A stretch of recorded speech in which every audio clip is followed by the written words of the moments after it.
I'm Jacob, I'm 34, and my family tried to destroy my life for revenge, only to end up destroying their own by breaking into a complete stranger's house. Before I tell you about the glorious, earth-shattering moment they realized their mistake from inside a police station, do me a favor and let me know where you're watching from in the comments below. It's always amazing to see how far these stories can travel. Alright, let's get into it. The call came at 2 in the morning. You know that kind of call. The one that rips you from a dead sleep and your heart immediately tries to beat its way out of your chest before you even know who it is. The screen glowed with an unknown number. My first thought was Anya. She was a doctor. She worked crazy hours at the hospital. Maybe something happened on her shift. I swiped to answer, my voice thick with sleep. Hello? A man's voice, calm and official, cut through the silence. Is this Jacob Miller? Yes, I said, sitting up, my blood turning to ice. Who is this? This is Officer Ramirez with the Lakewood Police Department. I'm calling about your parents, Richard and Eleanor Miller, and your brother, Leo Miller. My breath caught in my throat. Lakewood. That was my old hometown, hundreds of miles away from where I was now. I hadn't spoken to any of them in 5 years. Not a single word. What could have possibly happened? Are they okay? I asked, the question tasting like rust in my mouth. It was a reflex, an old instinct I thought I'd killed off long ago. They're physically unharmed, sir, Officer Ramirez said, his tone unwavering. But they have been taken into custody. They were apprehended for breaking and entering and felony destruction of property. I squeezed the bridge of my nose, trying to process his words. Breaking and entering? My parents were in their 60s. My brother was a spoiled brat, not a criminal. I don't understand. Where? And then he said the words that sent a shiver down my entire spine. At 114 Willow Creek Drive. They insisted it was their son's house, but the current owner, a Mrs. Gable, says she's never seen them before in her life. She was the one who called 911. 114 Willow Creek Drive. My house. Or at least it was my house. A strange, cold feeling washed over me. It wasn't dread, and it wasn't fear. It was something else entirely. Something sharp and clear and devastatingly final. I stood up and walked to the window of my new apartment, looking out at the glittering lights of a city that was supposed to be my escape. Mr. Miller? Are you still there? The officer asked. I'm here, I said, my voice steady now, the sleep completely gone. I think you'd better tell me everything. He did, and as he spoke, the story of the last 5 years, a story of peace I had fought so hard for, came crashing down around me. But what my family didn't know was that when they tried to burn my world to the ground, they'd lit the match in the wrong house. And I wasn't the one who was about to get burned. To understand how my 60-year-old father ended up with a crowbar in his hand, you have to go back 5 years. I was 29, working as a junior software engineer. For 7 long years, ever since graduating college, I'd lived like a monk. I drove a 10-year-old Honda, I packed my lunch every single day, and my idea of a big night out was renting a movie instead of going to one.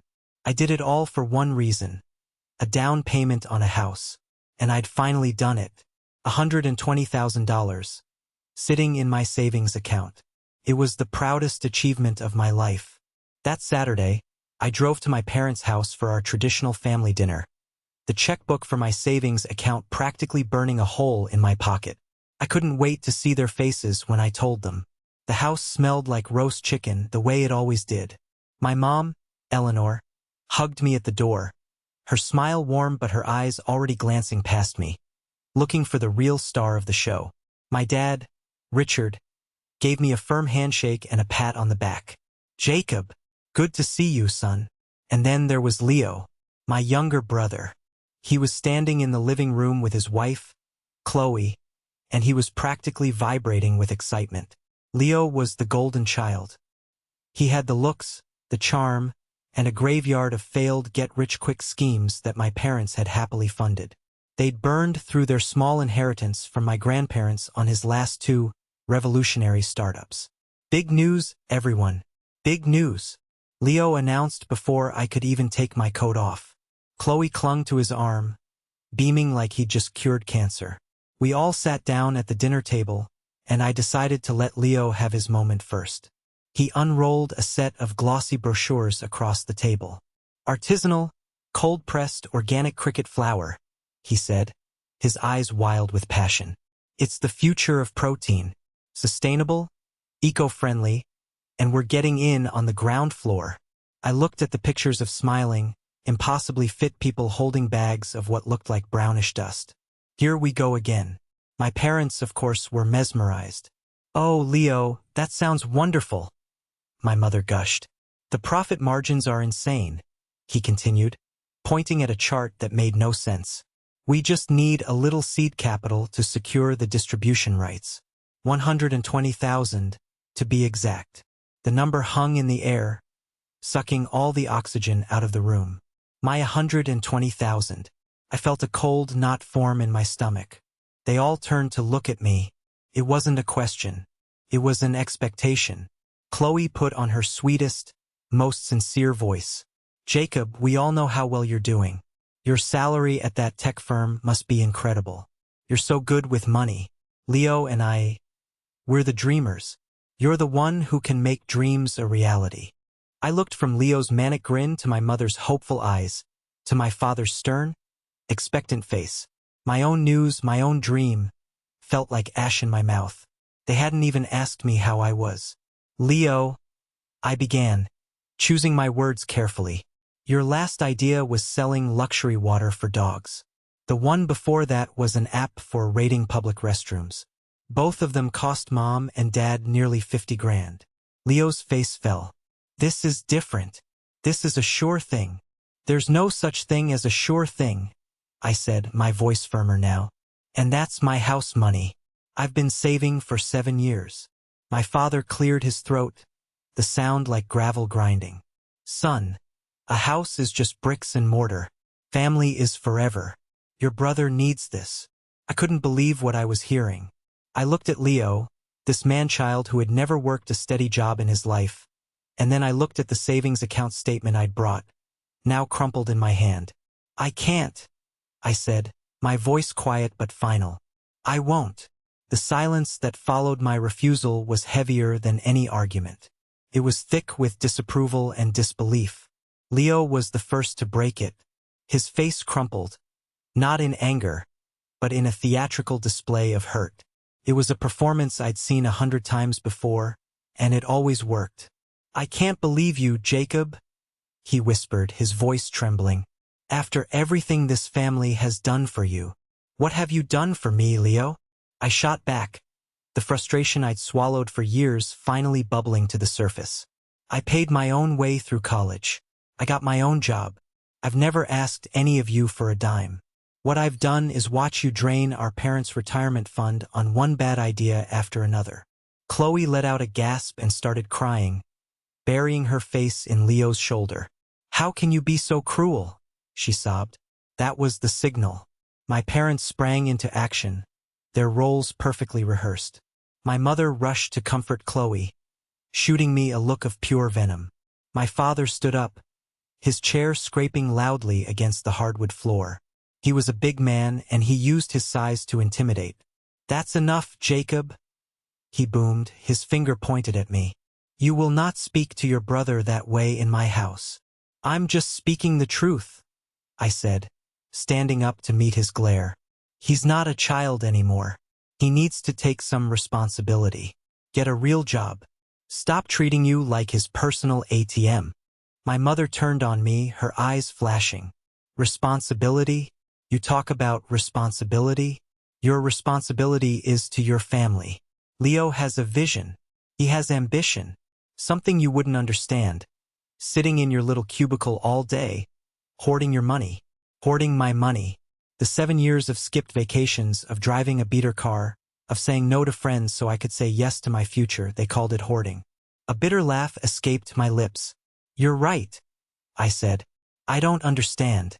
I don't understand how you can watch him fail over and over and keep throwing good money after bad. I don't understand why his dreams are more important than my reality. My father's face was turning a dangerous shade of red. He took a step towards me. "I'll give you one last chance, Jacob. You are going to help your brother. You are going to give him that money. Or, so help me God, you are no longer a part of this family. We are done." The ultimatum hung in the air, sharp and ugly. This was it, the final test of loyalty. And the price of admission to this family was the complete and total sacrifice of myself. I looked around the room at their faces. Leo, hiding behind his wife's fake tears. Chloe, peering at me with a flicker of triumph in her eyes. My mother, her arms crossed, her expression cold as stone. And my father, his jaw set, waiting for me to break, to fall in line like I always had. But something inside me had already broken. The part that craved their approval, the part that was terrified of being alone. It was gone. "Fine," I said, my voice eerily calm. "If that's the price, I can't afford it." I turned and walked to the door. I didn't slam it. I closed it softly behind me, the click of the latch sounding like the final word in a conversation that had been going on my entire life. As I walked to my car, I could hear my mother start to wail, but it sounded distant, like it was coming from someone else's life. I got in my car, pulled out of the driveway, and didn't look back. The next day, I changed my phone number. The first few months were the hardest. The silence was deafening. Every holiday, every birthday, was a painful reminder of the family I no longer had. But with the pain came a strange and wonderful sense of freedom. My money was my own. My time was my own. My life was my own. 6 months after that dinner, I put the down payment on a small 2-bedroom house on Willow Creek Drive. It was modest, but it was mine. I spent every weekend painting the walls, planting a garden, and fixing the leaky faucet under the kitchen sink. Each swing of the hammer, each stroke of the paintbrush, felt like I was building not just a home, but a new life, one where my worth wasn't tied to how much I could give away. I poured myself into my work. Without the constant family drama draining my energy, I was focused and productive. I got a promotion, then another. My salary increased significantly. I started traveling for work, seeing parts of the country I'd only ever dreamed of. It was on one of those trips at a tech conference in Austin that I met Anya. She was a speaker at the event, a brilliant doctor specializing in medical technology. She was sharp, funny, and had a way of looking at you that made you feel like you were the only person in the room. We talked for hours that night, and when I flew home, I knew I'd met someone special. We started a long-distance relationship. We talked on the phone every night and flew to see each other once a month. For the first time, I was in a relationship that was a partnership, not a rescue mission. She was independent, successful, and emotionally stable. One night, about a year into our relationship, we were having a video call. She was telling me about a difficult case at the hospital, and I was telling her about a frustrating bug in my latest project. "You know," she said, her expression thoughtful, "you talk a lot about your work and your house, but you never talk about your family." I tensed up. It was a subject I avoided with everyone. "It's complicated," I mumbled. Anya didn't push. She just waited. Her patience was one of the things I loved most about her. So I told her. I told her everything. About Leo, the golden child. About my parents' blind spot. About the cricket flower and the ultimatum. I expected her to be shocked, to maybe even think I was cold-hearted for walking away. Instead, she just nodded. "It sounds like you made an incredibly difficult, but necessary choice for your own well-being," she said simply. "Setting boundaries is hard, especially with family. I'm proud of you." Hearing those words, that simple validation, felt like a weight I didn't even know I was carrying had been lifted off my shoulders. With Anya, I wasn't the family ATM or the responsible older brother. I was just Jacob, and that was enough. For 5 years, my life was peaceful. My house became my sanctuary. My career flourished. My relationship with Anya deepened into a profound love and respect. The ghost of my family faded into the background, a bad memory I rarely thought about. I was happy, truly deeply happy. And that, of course, was when they decided to come back. It arrived on a Tuesday morning. An email sitting in my junk folder, from an address I didn't recognize. But the subject line made my blood run cold. Urgent, life or death. It was from my mother. My first instinct was to delete it, to send it into the digital abyss where it belonged, along with all the other ghosts of my past. But the words life or death gnawed at me. What if something had happened to my father? What if one of them was genuinely sick? Despite everything, a sliver of that old, ingrained sense of duty remained. I clicked it open. The email was short and frantic. Jacob, I know we haven't spoken.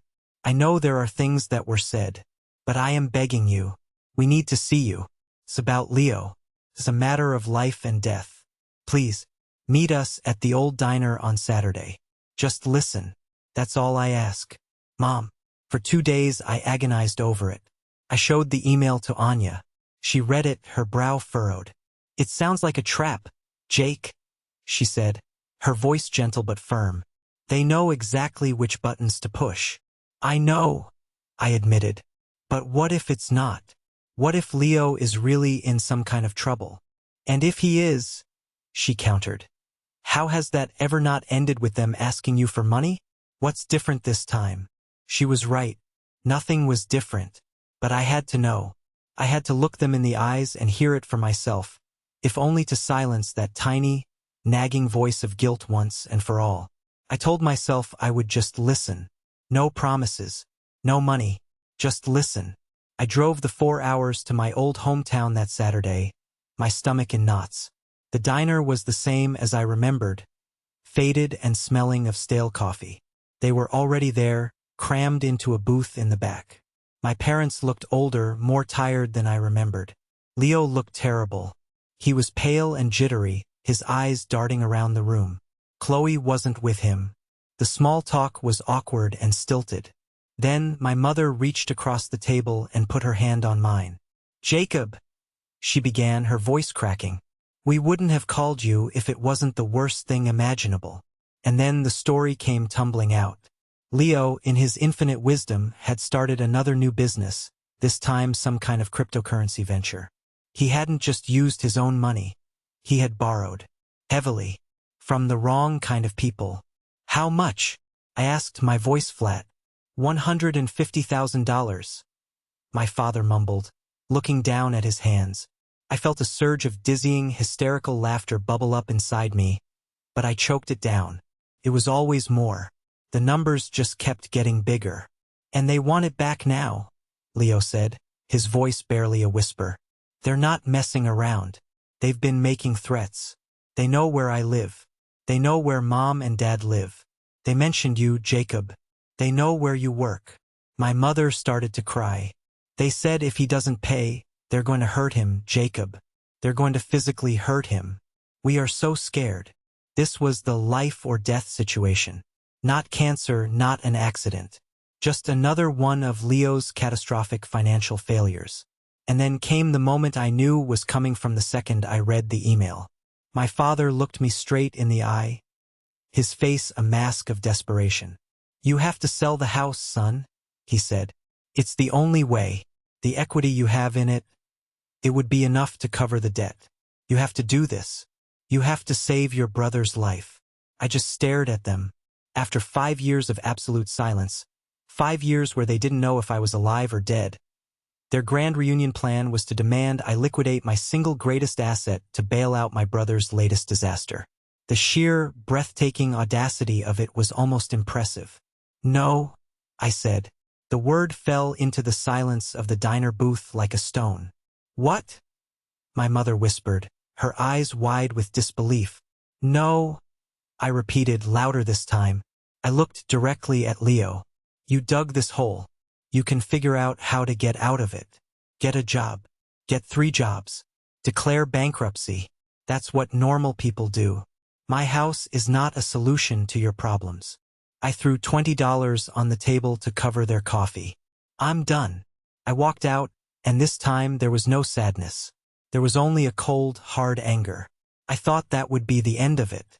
I was wrong. It was only the beginning. They started the very next day. A phone call from my mother. I let it go to voicemail. The message was a rambling, tearful plea. Then another from my father, this one angry and demanding. I blocked their numbers, so they escalated. A week later, on a Sunday afternoon, a car pulled up in front of my house. It was them.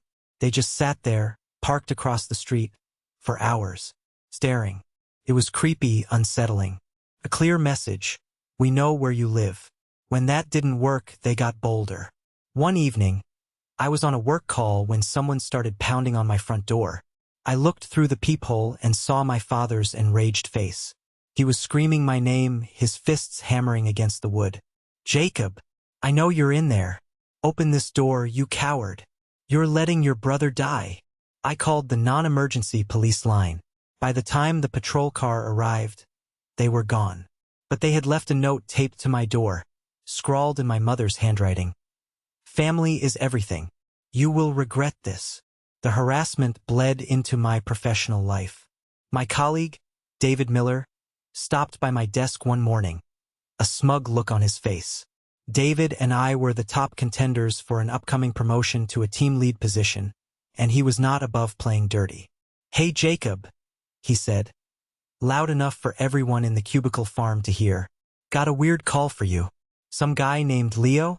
Sounded pretty desperate. Said it was a family emergency. Something about you owing him?" He raised an eyebrow, enjoying my discomfort. They had found my work number. The final straw was the call from my uncle. Uncle Gene was my dad's younger brother. He'd always been the cool uncle, the one who seemed to understand me more than my parents did. When he called, I made the mistake of answering, thinking he might be a voice of reason. "Hey, kiddo," he said, his voice dripping with faux concern. "I heard about the situation. It's a real mess." Understatement of the year, Uncle Gene. I sighed, relieved to be talking to someone sane. "Listen, I know your parents and Leo are handling this all wrong," he continued. "They're panicking. But Jacob, this is serious. These guys Leo got mixed up with. They're not kidding around. Your brother's in real danger. So he should go to the police," I said. "He can't. It would only make it worse," Gene insisted. "Look, I know it's a lot to ask, but your dad's right. The house is the only way out. Between you and me, I know it's not fair, but family has to come first. I even invested a little bit in Leo's venture myself to help him out, so I've got some skin in the game too. I just want this to be over for everyone's sake." And there it was, that one sentence. I even invested a little bit myself. It hit me like a ton of bricks. This wasn't a concerned uncle calling. This was a creditor, one of the people Leo owed money to. He wasn't trying to save Leo. He was trying to save his own investment. He was using our family connection to pressure me, just like the rest of them. The sense of betrayal was suffocating. He wasn't a safe harbor. He was just another shark in the water. I hung up the phone, my hand shaking with rage. My home, my job, my last remaining family connection. They were poisoning everything. My sanctuary had become a siege. That night I couldn't sleep. Every creak of the floorboards, every rustle of leaves outside my window, sent a jolt of anxiety through me. My father's furious face was burned into the back of my eyelids. My uncle's manipulative words echoed in my ears. They had turned my home, my fortress of solitude, into the front line of their war. It no longer felt safe. Felt like a trap. Around 3 a.m., I sat up in bed, my heart pounding. Couldn't live like this. I couldn't work with them harassing my colleagues. I couldn't relax in my own living room, wondering if they were parked across the street. They had left me with no choice. I couldn't make them stop, but I could make myself disappear. I picked up my phone and called Anya. She answered on the second ring, her voice groggy but immediately alert when she heard mine. "Jake? What's wrong?" My voice was tight, strained. "They won't stop," I said, and I told her everything that had happened since the diner. The stalking, the pounding on my door, the call to my office, and finally the call from Uncle Gene. I could hear her sit up in bed. "He's one of the creditors? Oh Jake, that's awful. I'm so sorry. I can't do this anymore, Anya," I said, the words spilling out in a rush. "I can't live here. They've ruined it for me. So what are we going to do?" she asked. The "we" was immediate, unquestioning. It was the solid ground beneath my feet. An idea, radical and terrifying, had been forming in the back of my mind. I took a deep breath. I'm going to sell the house. Okay, she said, calm and steady. And then what? And then, I'm moving, I said, the plan solidifying as I spoke it aloud. I'm going to find a job in Austin, or work remotely, or I don't know, figure something out. But I'm coming there. To be with you. There was a pause on the other end of the line, and for a terrifying second, I thought I'd gone too far. But then she said, good. It's about time. My spare bedroom is getting lonely. A wave of relief so powerful it almost made me dizzy washed over me. This wasn't an act of defeat. It was an escape. It was a strategic retreat to a better life. I have to do it fast, I said, my mind already racing. And I have to do it quietly. They can't know. If they find out the house is for sale, they'll do something to sabotage it. I just know it.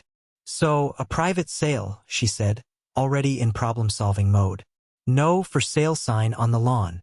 You'll need a good realtor you can trust. The next morning, I made the call. I found a top-rated agent in the area and explained the situation. I was brutally honest.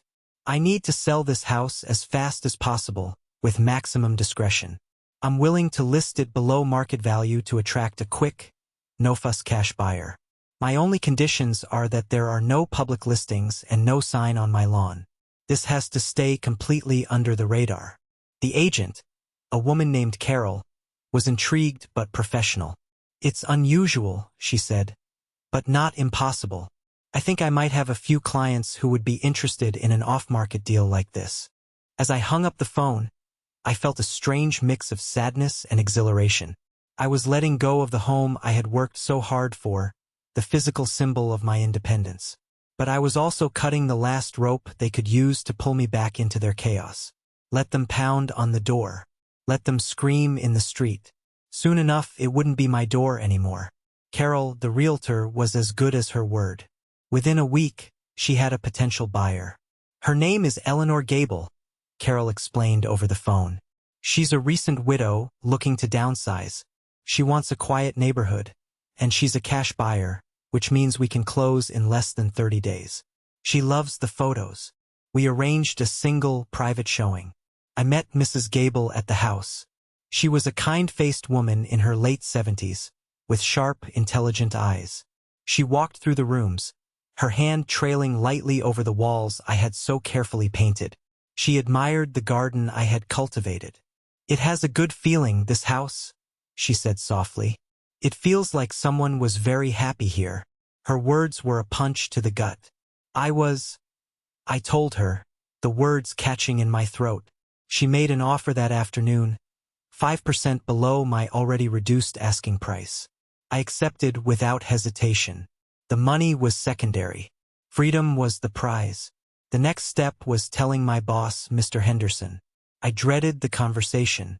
I was up for a major promotion, and I was about to walk in and tell him I was quitting and moving halfway across the country. I walked into his office and closed the door. Sir, I started. I need to put in my 2 weeks' notice. For personal reasons, I have to relocate to Austin. Mr. Henderson leaned back in his chair, steepling his fingers. He didn't look surprised. He looked thoughtful. Miller, he said, your timing is either terrible or perfect. How would you feel about heading up our new satellite office?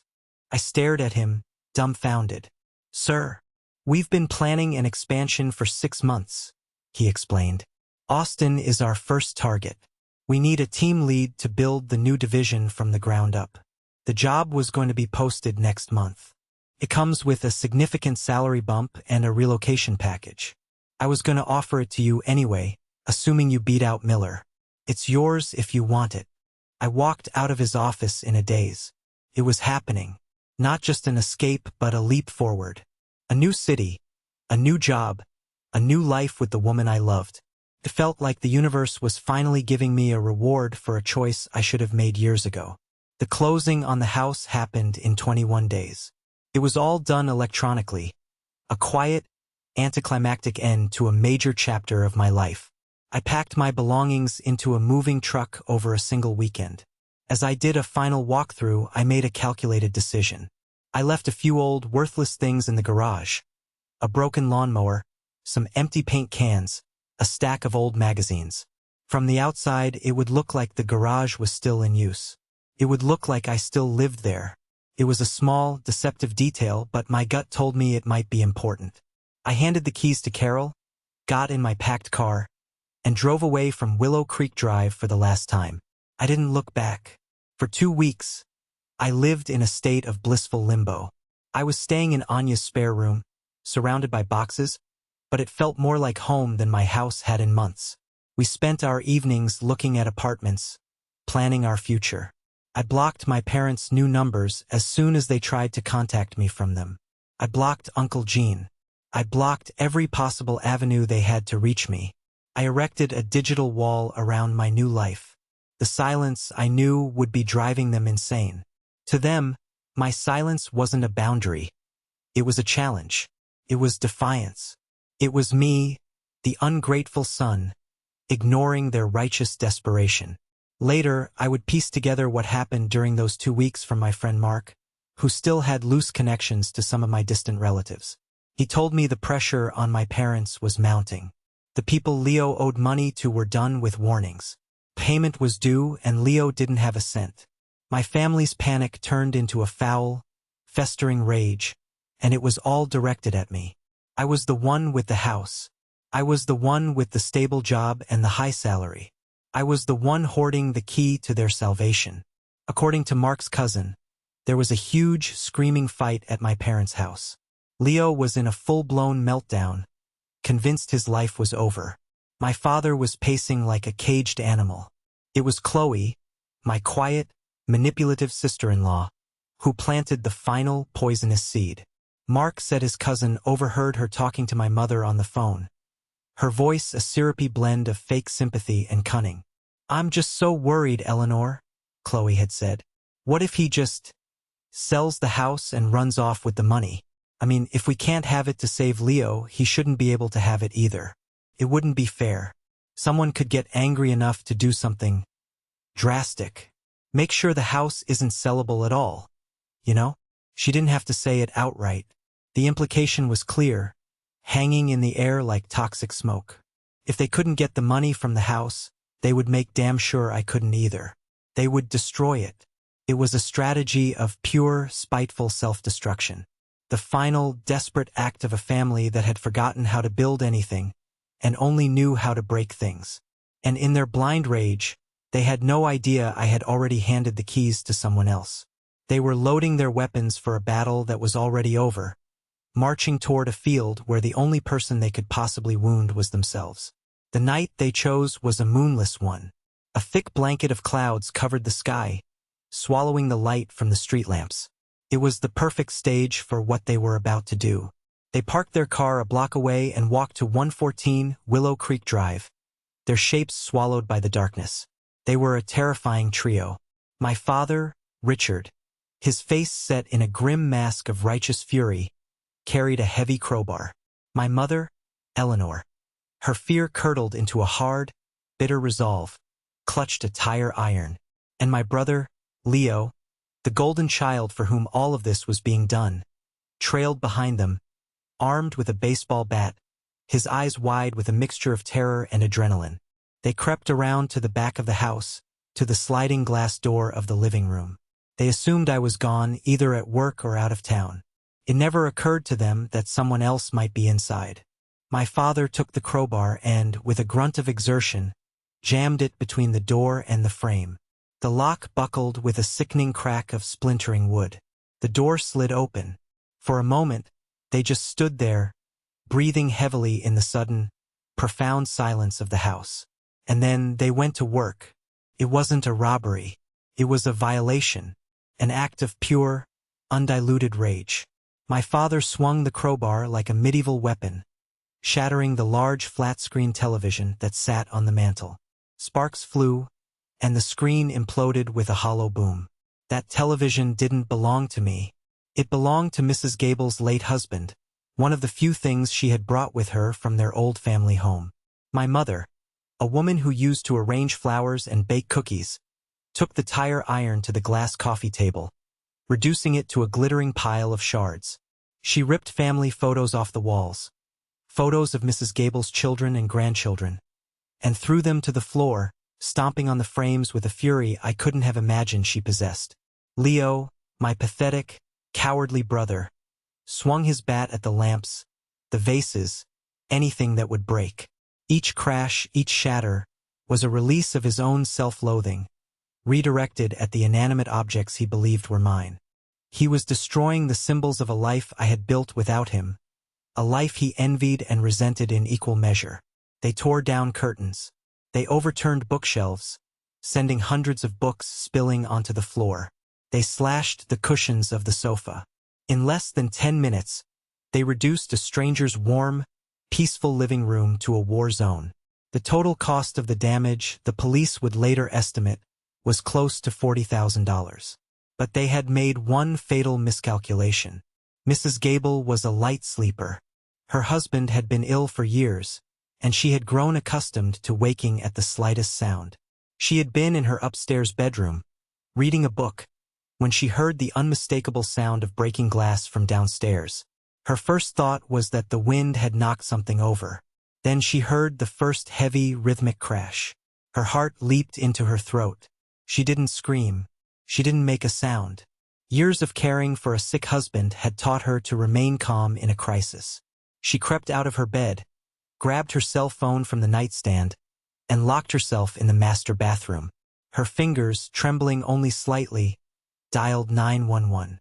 "There's someone in my house," she whispered to the dispatcher, her voice steady despite the terror she must have felt. "I'm at 114 Willow Creek Drive. They're downstairs. They're destroying everything." As my family continued their rampage, fueled by a rage they thought was righteous, 2 police cruisers were already speeding silently through the darkened streets, their lights off, converging on the quiet suburban house that had suddenly become a crime scene. I arrived at the Lakewood police station just as the sun was beginning to stain the eastern sky a pale, sickly gray. I hadn't slept.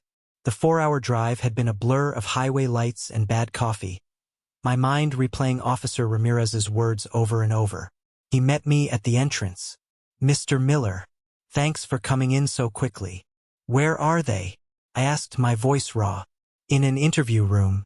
They're not being very cooperative," he said with professional understatement. "They keep demanding to see you. They think you're going to fix this." He led me down a sterile, fluorescent-lit hallway to a room with a large one-way mirror.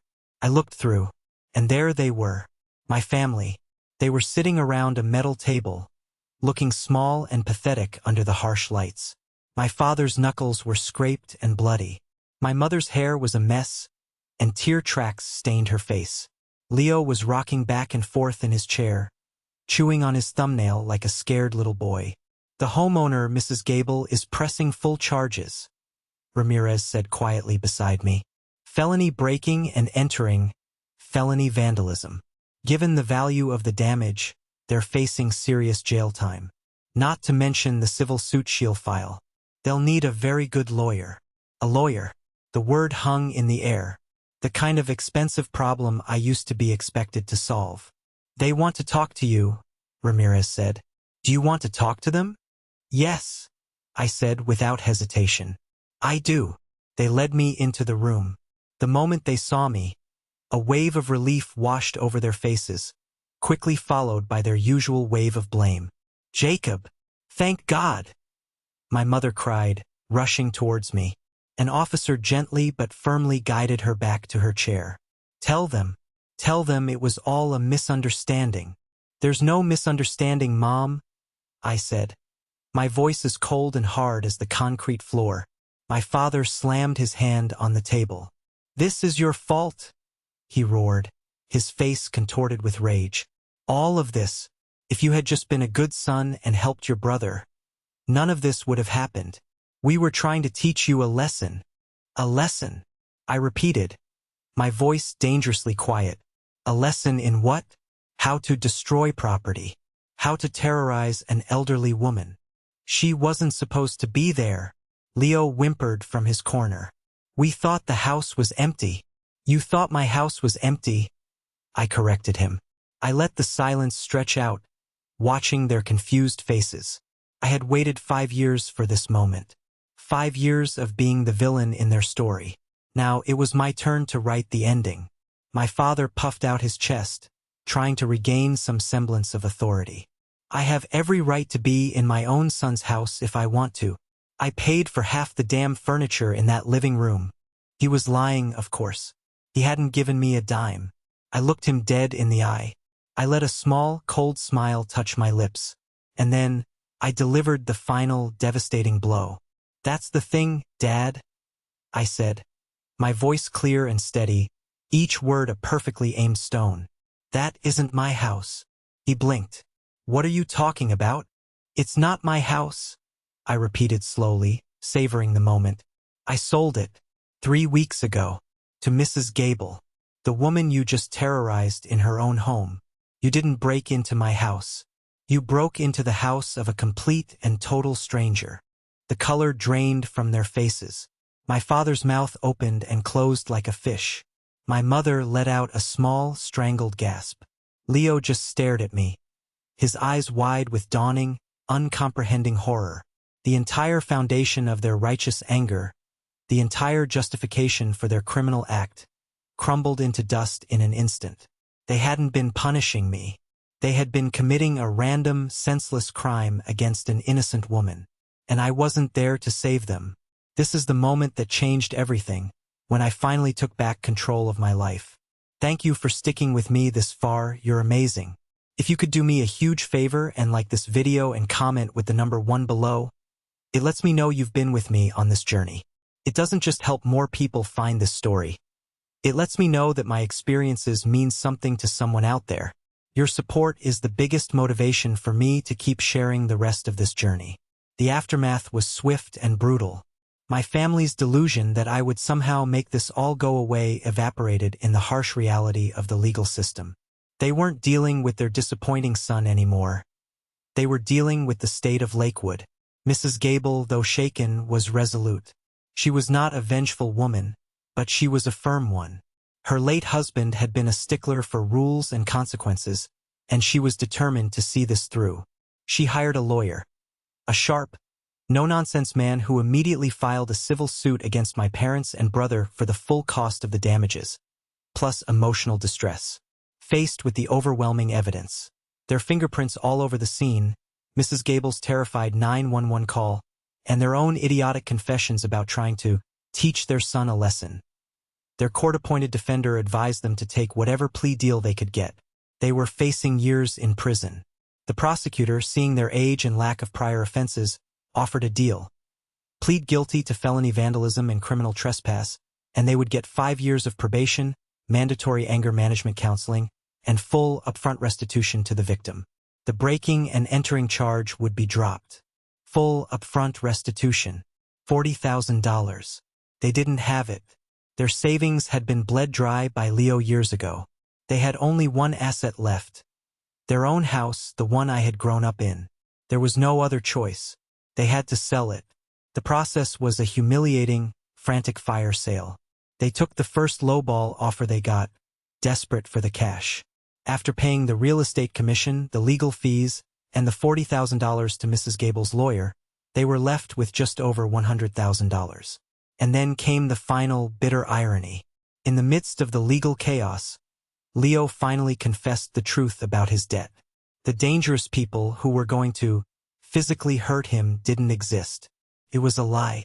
The debt was owed to a legitimate, albeit aggressive, investment firm and a few family members, including my Uncle Gene. The firm was threatening a lawsuit, which would ruin his credit and force him into bankruptcy, but no one was going to break his legs. He had manufactured the life-or-death scenario to manipulate our parents' emotions, to force their hand against me. When my father heard this, something in him finally broke.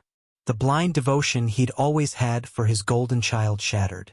I wasn't there to see it, but Mark told me the fight was legendary. All the years of my father enabling Leo's failures culminated in one explosive confrontation. But it was too late. The damage was done. They took what little money was left from the sale of their home and gave it to Leo to pay off the most pressing of his debts. It wasn't enough to clear his name, but it was enough to keep him out of court for the time being. And just like that, they were homeless, broke, and irrevocably broken.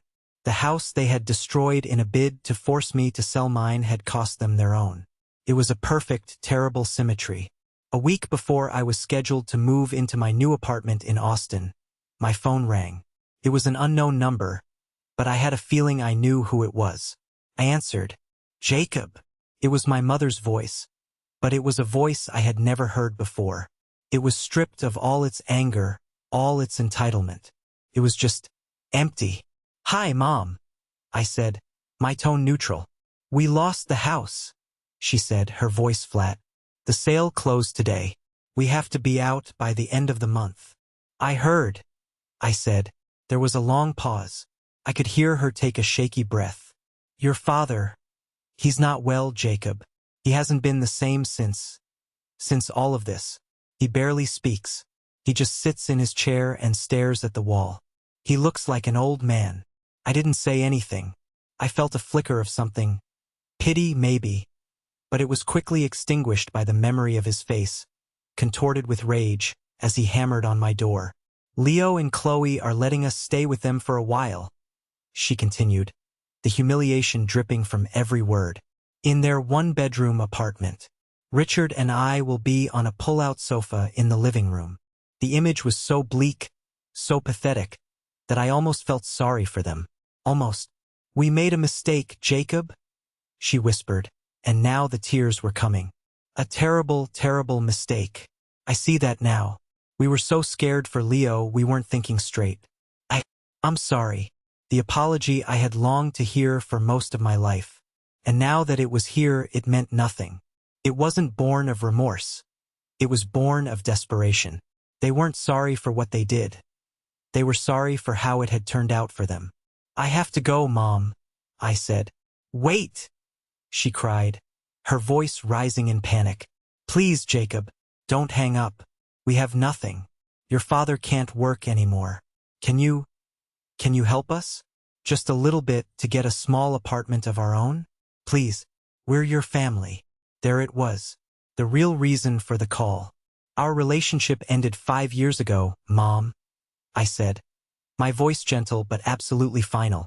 The night you and Dad told me to give Leo my life savings or I was no longer your son. I accepted those terms. Everything that's happening now. This is just the paperwork being finalized. I could hear her sobbing on the other end of the line. A desperate, hopeless sound. I wish you the best, I said, and I meant it in a detached sort of way. I didn't wish them ill. I just didn't wish them anything at all. They were no longer a part of my equation. Goodbye, Mom. I ended the call and blocked the number. And I felt nothing, just quiet. The war was finally over. 1 year can change everything. I was sitting in my office. My actual office with a door and a window overlooking the hills of Austin. The plaque on the door read Jacob Miller, Head of Engineering. Mr. Henderson had been true to his word. The promotion was real, the relocation package was generous, and the work was the most challenging and rewarding of my career. I had built a team from scratch, a group of brilliant, motivated engineers who respected me not because of my title, but because of the work we did together. David Miller, my old workplace rival, had ended up being passed over for the promotion I would have vacated. Sometimes things just work out. My life with Anya was better than I could have imagined. We had moved out of her place and into a beautiful apartment downtown. Our life was filled with laughter, with weekend trips to the hill country, with quiet nights spent cooking together. She was my partner in every sense of the word. She celebrated my victories, supported me through my stresses, and never once made me feel like I owed her anything but my love and respect. We were happy. It was a simple, profound happiness that felt solid and real, built on a foundation of trust, not obligation. One Saturday, we decided to do something we'd been talking about for months. Go look at open houses. Not because we needed to move, but because we wanted to dream together. We drove to a neighborhood with large oak trees and charming houses, each with its own unique character. We walked into a beautiful two-story home with a wide front porch and a big backyard. As Anya explored the kitchen, I walked into the living room. It was empty, the floors bare, but a large window let in the warm afternoon light. I thought back to my old house on Willow Creek Drive, to the living room I had so carefully put together, and the living room my family had so violently torn apart. For so long, a house had meant security to me. It meant a wall to keep the world out, a place to hide from the chaos of my family.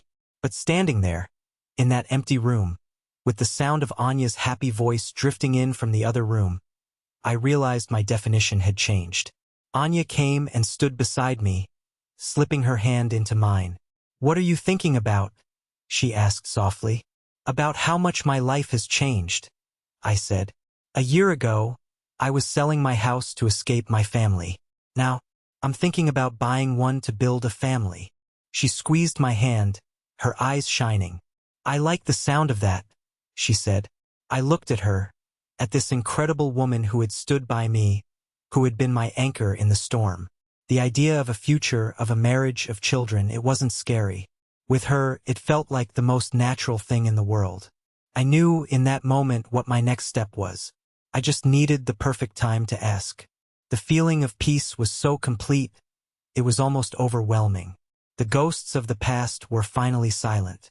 A few weeks later, I got a call from my old friend, Mark.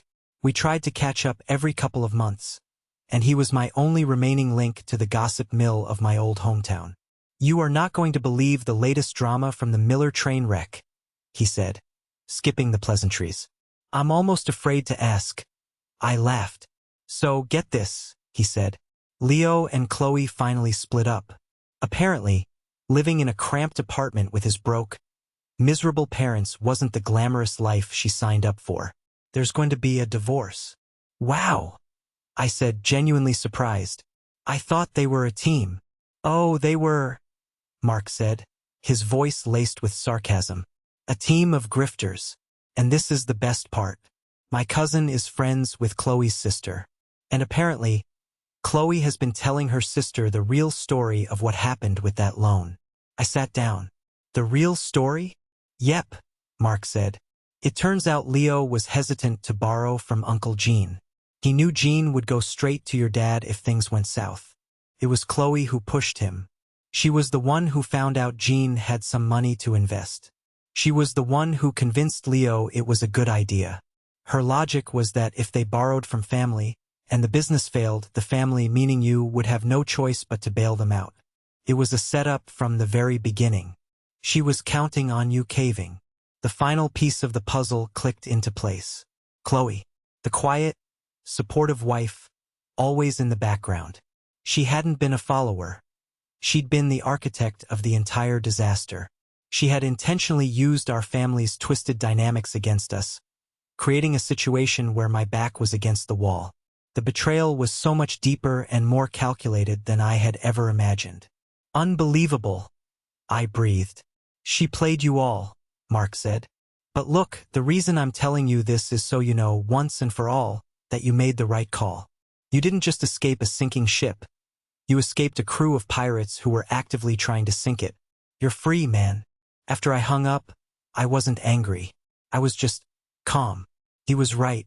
I was free. The last lingering thread of what if had been snipped. That evening, I took Anya to Town Lake for a walk. The sun was setting, painting the sky in brilliant shades of orange and purple. We stopped on the pedestrian bridge, looking out over the water as the kayakers paddled by below. I turned to her. My heart was beating fast, but not with anxiety. It was beating with a certainty I had never felt before in my life. "Anya," I started, my voice a little shaky. "A year ago, my life was a mess. I was running away from a past that I thought would always define me. And then I came here to you. You didn't try to fix me. You just saw me. You believed in me. You are my home. Not a place, not a building, but you." I reached into my pocket and pulled out the small box I'd been carrying for a week. I got down on one knee. Her hands flew to her mouth, her eyes wide and sparkling with tears. "Anya Sharma," I said, opening the box to reveal a simple, elegant ring. I don't want to spend another day of my life without you. Will you marry me?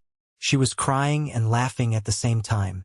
Yes, she whispered, then shouted it for the whole world to hear. Yes, of course, yes. I slipped the ring onto her finger, and as I stood up and pulled her into my arms, I knew that this was it. This was the beginning. Not an escape, but a destination. 6 months later, Anya and I stood on the wide front porch of the 2-story house with the big backyard. Our house. The sale had been smooth, a joyous, shared experience that was the polar opposite of my last real estate transaction. We hadn't needed my old house money for the down payment. Our combined salaries and my promotion package had more than covered it. The money from the Willow Creek sale was now invested, quietly growing. A nest egg for a future that was no longer a solo flight but a shared journey. The moving truck had just left, and the house was filled with our boxes. A chaotic but happy jumble of our two lives merging into one. The air smelled of fresh paint and possibility. Anya leaned her head on my shoulder, looking out at the yard where we would one day watch our children play. It's perfect, she sighed contentedly. It is, I agreed. I thought about the word family. For most of my life, it had been a word associated with obligation, with guilt, with a heavy, crushing weight. It meant sacrificing my needs for their wants. It meant my success was not my own, but a resource to be tapped for my brother's failures. My parents, in their twisted way, probably thought they loved me. But their love was conditional. It was transactional. It had a price tag, and that price was my own happiness. Walking away from them was the hardest and best decision I ever made. It taught me that sometimes the family you choose, the friends who stand by you, the partner who builds you up, is more real and more vital than the family you were born into. My family now was Anya. It was Mark, who was flying in next week to be the best man at our wedding. It was the family we were going to create right here in this house. I looked down at Anya, her face full of hope and love, and I felt a profound sense of gratitude. The journey had been brutal. The scars were real, but they had led me here. They had led me to her. Home, I said aloud. We're home. She looked up at me and smiled, and in her eyes, I saw our entire future. It was a future free from manipulation and guilt. It was a future built not on obligation, but on a foundation of pure, unconditional love. And it was more beautiful than anything I could have ever imagined. Thank you so much for listening to my story. I hope it resonated with you in some way. It's a reminder that it's okay to choose your own peace, even if it's a difficult path. Have you ever had to make a tough choice to protect your own happiness? I'd be honored to hear about your experience in the comments below. Please share your story, and don't forget to like and subscribe so you don't miss what comes next.